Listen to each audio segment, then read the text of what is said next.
Legacy of Kain Soul Reaver originally released on PlayStation and PC back in 1999, and it was ported to Dreamcast in 2000.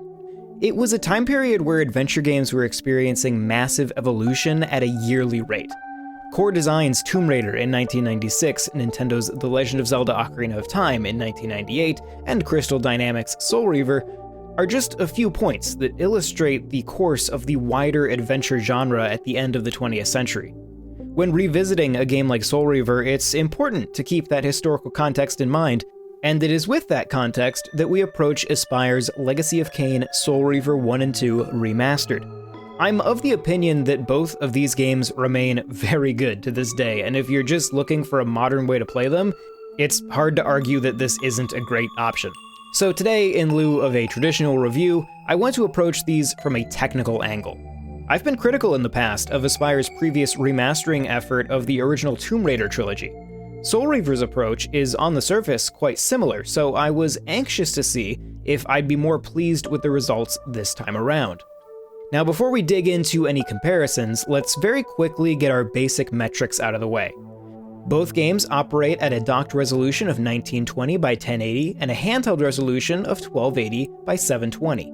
I haven't personally been able to spot any indications of dynamic resolution scaling, but I'll also say up front that due to the timing of review codes, I was only able to make it about halfway through each of these games, so it is possible that there may be things I haven't yet seen. But based on what I feel is a pretty good sample, I feel confident in these numbers.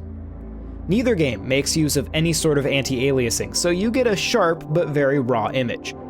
As for frame rate, both games target and largely maintain a full 60 frames per second. So as far as our pure numbers go, we're starting off on a pretty good foot. Really, the only possible complaint here is no anti-aliasing, but with this level of performance elsewhere, I don't think that's a complaint that I'll be making. Now as for the actual remastering itself, this is an interesting case. Unlike Aspire's Tomb Raider remasters, which were all based on games designed for the same hardware, Soul Reaver 1 and 2 span a console generation, with the first game built with the PlayStation 1 in mind and the second for the PlayStation 2. That being said, the approach to both games is largely the same, and it falls in line with those Tomb Raider remasters. Characters, enemies, and dynamic objects such as weapons and interactable parts of the environment have all been completely rebuilt. I'll also say that overall, the new models where they have been redone are pretty much universally excellent. Raziel himself looks remarkably comparable to those pre-rendered images of him from the cover of Soul Reaver, which is really cool to see in real time after all these years. Now on the other side of the coin, level geometry remains completely one-to-one with the original game. While environments do get new texture work, those textures are all entirely flat and don't make use of more modern shaders like the rebuilt objects do. This creates a visual gulf between the environment and the objects that exist in it. This is most evident in the first Soul Reaver, which created an ambitious, seamless world all within the limitations of the original PlayStation. The geometric limitations of the environment are often very obvious, especially in this dungeon, which is largely themed around these steam pipes. Rounded surfaces like these really show the limitations of the underlying PlayStation geometry. Soul Reaver 2 fares significantly better here, simply due to its original level geometry being much more detailed. There is still that visual dissonance, but it's much easier to overlook than it is in the first game. I'll also highlight that both games hold up in this department far better than those Tomb Raider games did. Soul Reaver's world design is just much more visually detailed and well implemented than Tomb Raider's grid-based environments. Now, within the game itself, you can click the right stick at any time and swap between the remastered visuals and the originals. I absolutely love this feature in any remaster, and I just can't help myself flipping back and forth constantly. That being said, I didn't want to just totally trust these representations of the original game, so I decided to grab some comparison footage of my own. For Soul Reaver 1, I only have the Dreamcast version, which, full disclosure, does have some visual upgrades as compared to the PlayStation original, which seems to be what the remaster is trying to match with its classic graphics mode. Regardless, it's still a good point of reference, and I've captured my footage using the Dreamcast's VGA output, so it looks nice and crisp. All in all, outside of the enhanced and properly filtered textures found on the Dreamcast version, everything seems to look the way it should. I do think it would be nice if Aspire's remasters would give the player more options when it comes to presenting the original graphics, such as being able to swap in the Dreamcast textures, or simply filter the PlayStation ones. or even the option to play in a 4:3 aspect ratio or at the original resolution, should you truly wish to have that authentic, classical experience. But those are nitpicks. All in all, Soul Reaver 1 is largely a success, outside of the obvious limitations of the original level geometry.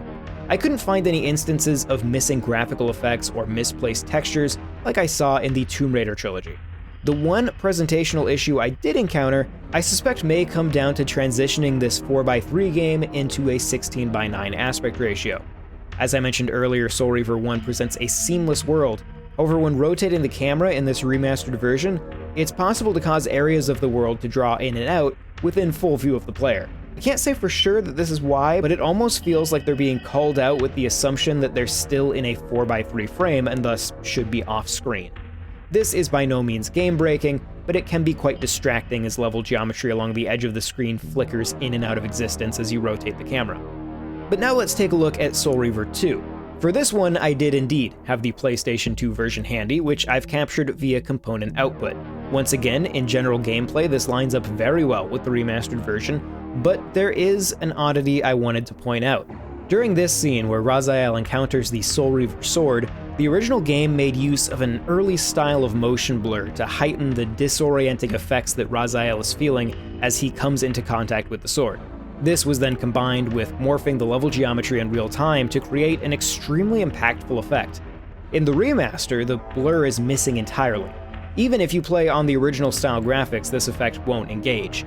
And so even with the nice remastered visuals, this scene winds up looking worse in the remaster in my opinion. This is the only effect I've found missing thus far in either game, but as I said, I haven't had time to complete them both, so other issues like this may be present later on. Now, like every other comment I've made on the visuals, this is purely aesthetic. It in no way affects the playability of the game. I highlight this because I didn't feel this was the case in the Tomb Raider trilogy, which was missing visual elements that had legitimate game design function. These issues in Soul Reaver 1 and 2 are nitpicks by comparison. Overall, and within the confines of their remastering efforts, these are quite good and a significant step up for Aspyr. One last note before we go, and it concerns the pre-rendered cutscenes that open each game. The opening for Soul Reaver 2 shows obvious signs of both being visually upscaled and interpolated up to 60 frames per second from its original 30. We can see this on camera cuts where a false half frame is inserted as the interpolation tries to figure out what is going on. It doesn't understand camera cuts. We can also see a few moments where the algorithm doesn't quite catch some background movement the way it should. I understand the desire to upscale these cutscenes and don't really have an issue with it in terms of resolution, but interpolating up to a higher frame rate just never looks good, and I'd have preferred they just leave it at 30. As for the cutscene at the beginning of the first Soul Reaver, I was shocked when it started playing, and just looked great. It didn't give away the telltale signs of upscaling like the Soul Reaver 2 cutscene did. But when I lined it up with the original cutscene found on the Dreamcast version, I noticed that some of the dissolves were slightly different between shots in this version compared to the original. I even went and dug up the cutscenes found in the GOG release of the original PC version, but it was the same as the Dreamcast version. Then I noticed something even stranger. In this shot, the water in the background appears to show a transparency glitch in the new version that isn't in the original. And in this shot, the pattern on Kain's cape is entirely different from the original. I think this is a new render, or at least a different render from any other version that I can find. I haven't heard the devs mention it, maybe I just missed it somehow. I'd be very curious if any die-hard fans can explain to me where this render came from. It seems unlikely that they'd still have the files to re-render it, let alone that they'd go to all the trouble for this remaster, but maybe they did? Honestly, the impression I've got from this remaster is that while it has some flaws, the folks behind it seem to really care. From the inclusion of unfinished cut levels to a plethora of behind-the-scenes info, this remaster goes well beyond what I generally expect from Aspyr. Hopefully, they'll continue in this direction in the future, but only time will tell. But that'll do it for now. If you've never played these games, I highly recommend them. While they've certainly aged, I still think they're a lot of fun and should appeal to Nintendo fans who like games in the same vein as The Legend of Zelda. But if you enjoyed this video, give it a like, consider subscribing to Nintendo World Report TV, and checking out NintendoWorldReport.com for a whole lot more. You can chat with us about this or anything else Nintendo related in our Discord using the link in the description, and if you'd like to reach out to me specifically, you can use the handle on screen to find me on your social media platform of choice. Blue Sky has been where I've been hanging out recently after that other place kind of exploded. This video was made possible by our generous supporters on Patreon. Did you know that Nintendo World Report is funded directly by fans like you?